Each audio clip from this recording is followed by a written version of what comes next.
Hi students, and welcome to period 9 of our final APUSH unit from 1980 to the present.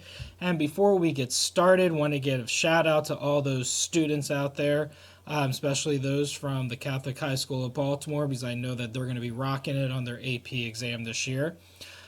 So reason why we start with 1980 is because it's the election of 1980 between Carter and Ronald Reagan, and this election of 1980 is going to, when Reagan wins, it's going to repudiate all of the liberalism that had occurred during period 8, especially during the 60s and 70s.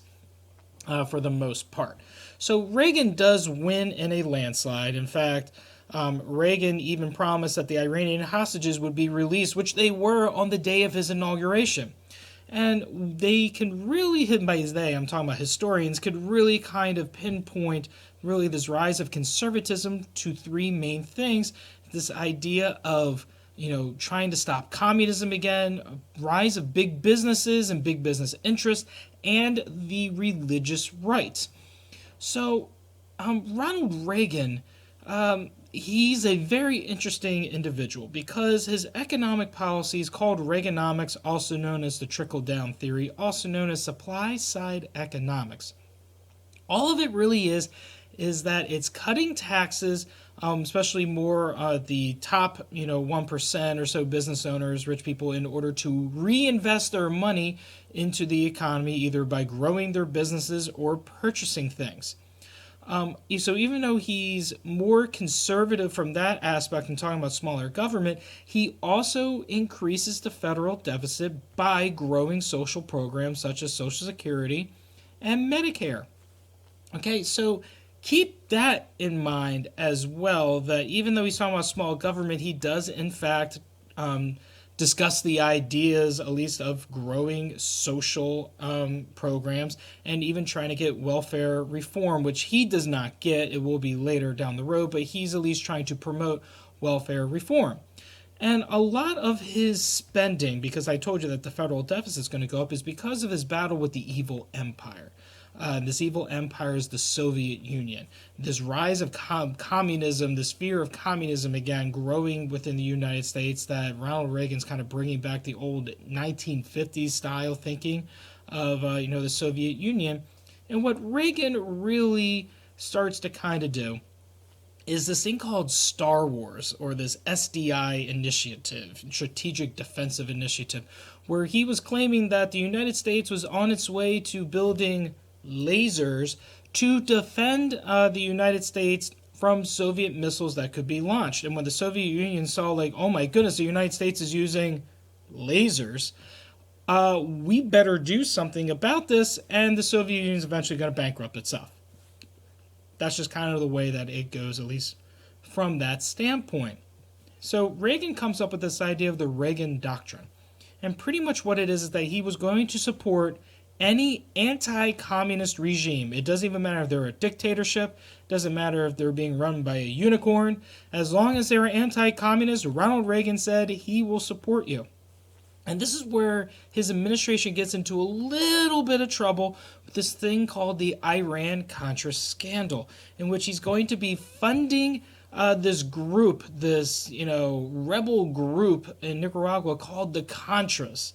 Okay, and the Contras were anti-communist. And what the Reagan administration was doing, people inside the Reagan administration, is that they were selling weapons to Iran, in turn using that money to fund the Contras to try to remove a pro-communist type of government. And all of this is against the Borland Amendment, in which Congress was pretty much trying to check presidential power from this aspect. Well, Reagan is cleared because he claims that he has no knowledge, but there are other people within his administration that will take the fall for this. One being Caspar Weinberger, another one being Oliver North. So you can kind of see that, yeah, this is like the major scandal involved with it, but at the same time, it's not a Watergate, and it's probably like the biggest thing to happen to the presidency since Watergate. But Reagan survives it. He goes on for 8 years. And the Soviet Union by 1988, Reagan's going after the Soviet Union, saying tear down this wall, but the Soviet Union doesn't fall, at least the Berlin Wall doesn't fall until 1989, and the Soviet Union doesn't fall until 1991, after Reagan has already been president. But a lot of historians give Reagan the credit for bankrupting the Soviet Union in this way that they had to completely collapse. So that's pretty much Reagan very quickly, like within 5 minutes. And you're going to see that throughout period 9, we do things very quickly because there's not that much information that could be on the exam. Usually, College Board doesn't use that much from period 9, very similar to like a period 1 where you may have, a question set, maybe a short answer. So you kind of have to, play it a little bit. So after Ronald Reagan is president, his vice president is George H.W. Bush, also known as George W. Bush's father, in case you're looking at a little bit more modern stuff. And when he comes in to the presidency, the Berlin Wall falls down, the Soviet Union's starting to collapse, and Saddam Hussein of Iraq needs oil and resources and decides that he is going to invade a small country in the Middle East called Kuwait. And this is where the United States, with the United Nations, goes in and defends Kuwait from Saddam Hussein. And this is the Persian Gulf War, in which George H.W. Bush is going to receive very, very high, marks, grades, whatever you want to call it, because of the success. However, though, he had promised not to raise taxes. He says, read my lips, no new taxes. And that's going to be a downfall for him because, unfortunately, during his administration, taxes are raised. Which leads into this election of 1992, which you have the Democrats of Bill Clinton, who's a little-known Arkansas governor, Southern Democrat. You have George H.W. Bush, the incumbent president. And you also have a third party, a conservative from the Reform Party known as H. Ross Perot. But he doesn't really go by the H. Usually people just knew him as Ross Perot, and he was a billionaire.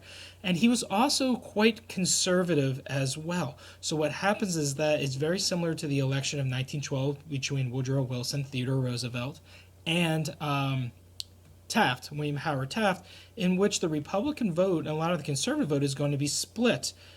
Bill Clinton only gets about 40%, 42% I believe is actually the number that he actually does get. He gets that vote, and if you actually put Ross Perot and George H.W. Bush's numbers combined, Clinton probably would have lost, but that's not the way we kind of look at history anyway. We just, go with the flow. So Bill Clinton takes over, and Bill Clinton is a different type of Democrat. He's more of a moderate, and he realized that he can get more things done from the center than he could towards this whole, left agenda from the 1960s and 1970s. So he gets involved in a few trade agreements, NAFTA for one, in 1993, which is the free trade agreement between the United States, Mexico, and Canada. Another one is the World Trade Organization he gets involved with. He also gets involved with other global trades of the GATT. So Bill Clinton realizes that being an internationalist and trying to get more a global economy would actually help out the United States. He also does welfare reform. So a Democrat doing welfare reform was unheard of, but he gets it done. He has a failed health care reform, a universal health care, which Obama will eventually get that passed. Even with all of this, in 1994, Newt Gingrich, who was a congressman, starts this thing called a contract with America, in which he laid out the conservative agenda if they're elected, they would get all of these things done, in which then there becomes a Republican surge again in 1994, in which Newt Gingrich has become Speaker of the House. So with that in mind, you can see why if the Republicans are controlling Congress, that they were going to file the articles of impeachment with, Bill Clinton specifically talking about perjury when he was perjuring himself about having, the relationship, the affair with Monica Lewinsky. Clinton does have the articles of impeachment passed, but it does not get convicted in the Senate whatsoever. Other things that are going on with Bill Clinton, you have the Oklahoma City bombing, which is a domestic terrorist by Timothy McVeigh, a terrorist attack. You also have a few foreign conflicts with Bosnia and Somalia and Kosovo. So the United States is involved in these other places, specifically Bosnia and Kosovo, it's going to be kind of about ethnic cleansing, genocide, Slobodan Milosevic. So that is still going on even at this time.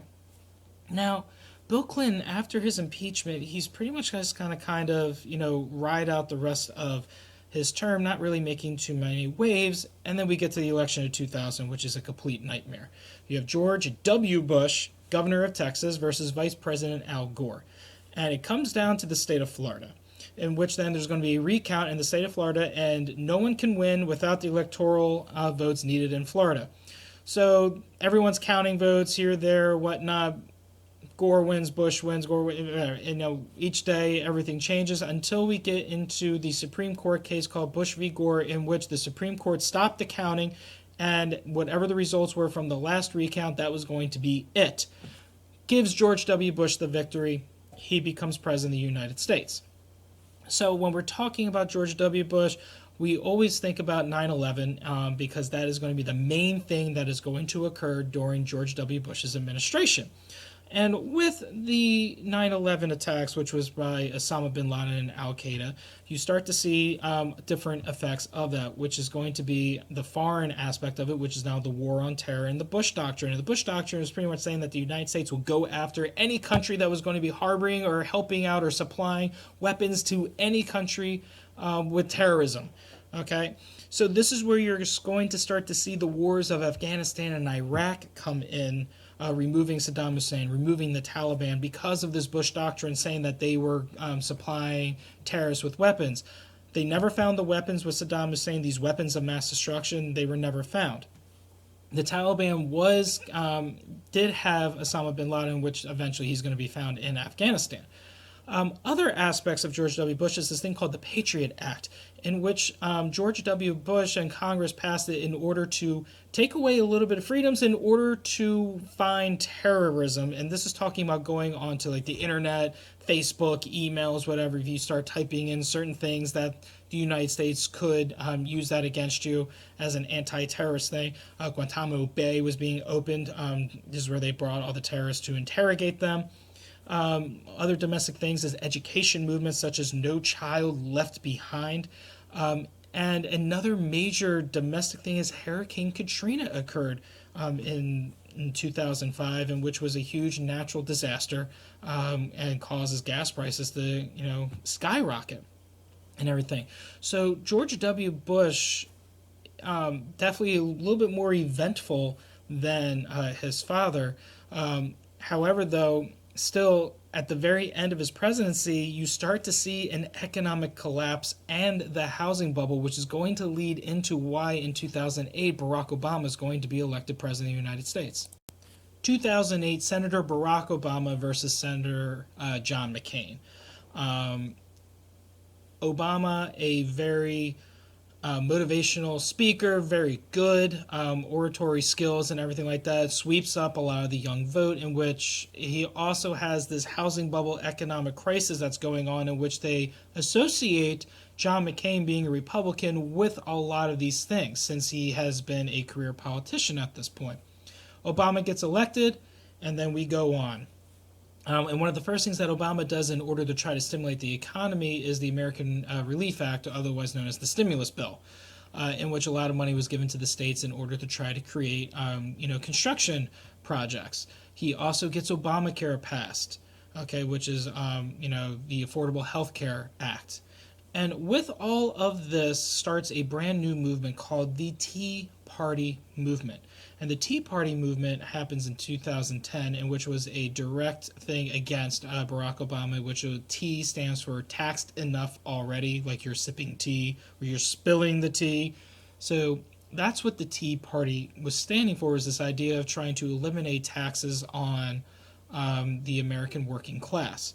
And this is where you start to get a lot of Tea Party candidates that come into prominence into American politics, such as Senators Rand Paul, Marco Rubio, Ted Cruz. All of them have run for president at one point, not successfully at this point as I'm filming this in the spring of 2020. But you're kind of getting the idea of how this Tea Party movement was going on. And Barack Obama, being the first African American to be elected president, this is definitely a social achievement, a political achievement, especially for race relations from that standpoint. Foreign policy wise, though, he does get Osama bin Laden, and he is killed through SEAL Team 6. So the war on terror that was started with George W. Bush, at least Barack Obama was able to at least get Osama bin Laden for what he had done during 9/11. And the one thing is that when Barack Obama starts to remove troops from certain areas, specifically Iraq, there starts to be a power vacuum in which the Arab Spring occurs throughout all of these different places in which ISIS occurs. So that is going to be the one downside for kind of going into the foreign policy of Barack Obama, is that this Arab Spring does create a group called ISIS, and a lot more terrorist attacks would occur in a lot of European areas. So in 2016, Donald Trump versus Secretary of State / Senator Hillary Clinton. And Trump does win, even though he does not win the popular vote, he does win the electoral vote.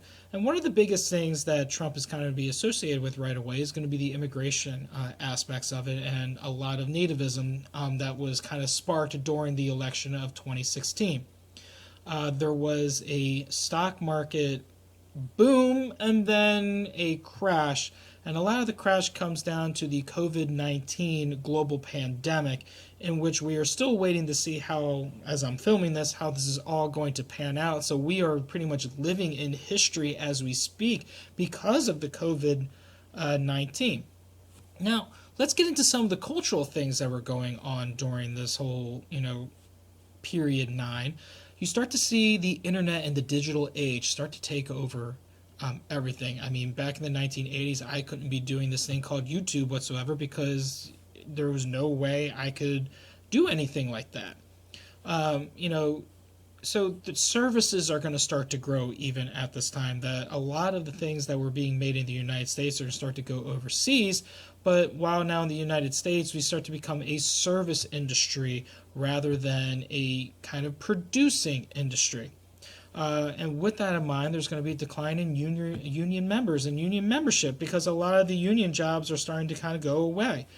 There is going to be a rise of women working in the workplace. However, though, there's still a pay gap. And then there's other movements that were going on during this time. Specifically, there's definitely going to be a gay rights movement, starting with the AIDS epidemic that was going on during the 1980s, through Don't Ask, Don't Tell in the 1990s, in which was trying to protect gays in the military. And then finally, there's going to be same-sex marriages in 2015. In which then gays could get married. So you can see how there's definitely going to be some cultural changes going on during this period 9. Well, that is about it with period 9. Like I said, it's just a brief overview, just because period 9, there's not that many questions that are going to be asked on the APUSH exam. Well, thank you very much for listening and watching this presentation that I have for you about period 9. Keep on studying, and I hope you guys all get a 5 on that test. Good luck.